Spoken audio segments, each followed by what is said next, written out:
Patricia Rio, Marc Renaume, Bernard Roussely, Anne-Sophie Guérat, Blandine Chrisman, Stéphanie Well, Hervé Grelard, Rosen Hamel, Laurence Garnier, Julien Bainvel, Guillaume Richard, Benoît Stacridel, Xavier Fournier et Yasmine Gnaï.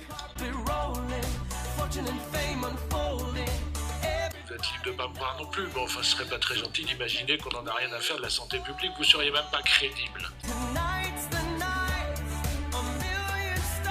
Nous considérons très simplement que l'exemple qui est donné par ces joueurs est pathétique et que les jeunes du quartier de Malakoff dans lequel évolue ce club méritent mieux que ces exemples-là pour se construire. Non, il n'y avait pas la presse, j'étais avec la police nationale et la police municipale et c'est elle qui a fait les liens. Madame, les quartiers ne vous appartiennent pas et quand on voit ce que vous en avez fait, c'est pas franchement glorieux. On pensait que dans cette municipalité, un certain nombre de tendances de l'extrême droite n'étaient pas représentées. Permettez-moi d'en douter. Je vais sortir aussi avec mes amis parce que je regrette beaucoup de le dire, mais je suis sincèrement scandalisé par ce que je viens d'entendre.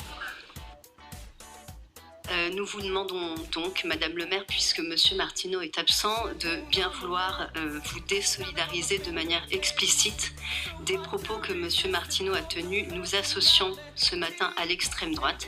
À défaut, nous considérons que nous n'avons pas notre place cet après-midi au sein de cette assemblée. Que vous refusiez que nous tenions des permanences en mairie annexe, c'est une chose. Mais m'exclure d'une rencontre avec les habitants, je trouve ça irrespectueux au possible. Une étude que l'on pourrait qualifier de pseudo-étude propose d'utiliser des places de stationnement disponibles à plusieurs centaines de mètres. Aucun élu n'a participé à la première et discrète réunion d'information où le dialogue n'était semble-t-il pas souhaité. Je suis assez surpris que depuis plusieurs conseils municipaux, nous n'ayons jamais aucun sujet important qui impacte directement le quotidien de nos concitoyens. Je peux comprendre qu'un Nantais normal, entre guillemets, ce n'est pas péjoratif, puisse douter que sa taxe foncière ait augmenté de 900%. Je ne comprends pas qu'un élu nantais et métropolitain ne reconnaisse pas ce chiffre. Malheureusement, il semble que ces derniers temps, et ce de plus en plus fréquemment, cette tranquillité soit mise à mal et plus que perturbée pour de nombreux Nantais et commerçants du centre-ville. Casse, violence, bagarres, tapage nocturne en semaine comme le week-end. Épargne nette de 12 millions d'euros. Pas de quoi financer, c'est certain, 82,7 millions d'euros de dépenses d'investissement. 12 millions d'euros d'épargne nette, 83 millions de dépenses en face.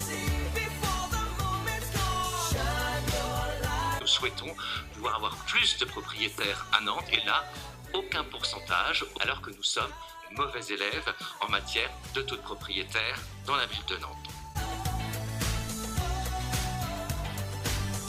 Je souhaite savoir sur quels critères, lors de ces attributions de subventions, vous différenciez projets culturels et projets cultuels.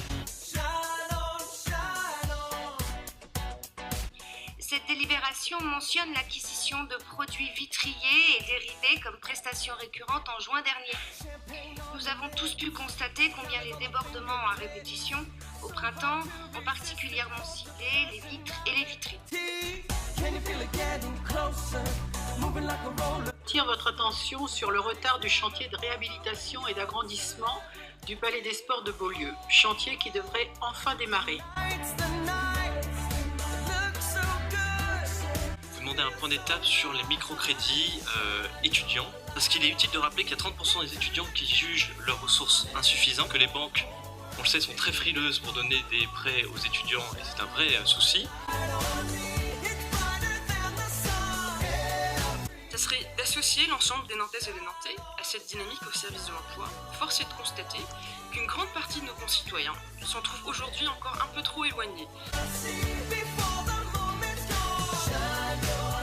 Alors, Monsieur Salcroix, je vous remercie pour votre petite remarque, effectivement pas du tout attendue sur la politique que conduit la région des Pays de la Loire. Il s'agit d'anticiper une directive européenne, que les choses se préparent, que je pense que préparer est certainement la meilleure façon d'anticiper dans ce domaine-là. Votre gouvernement qui a proposé la possibilité pour les régions d'expérimenter un certain nombre de dispositifs. Vous plombez les entreprises qui portent ce développement économique. La trahison de la promesse électorale que vous aviez faite.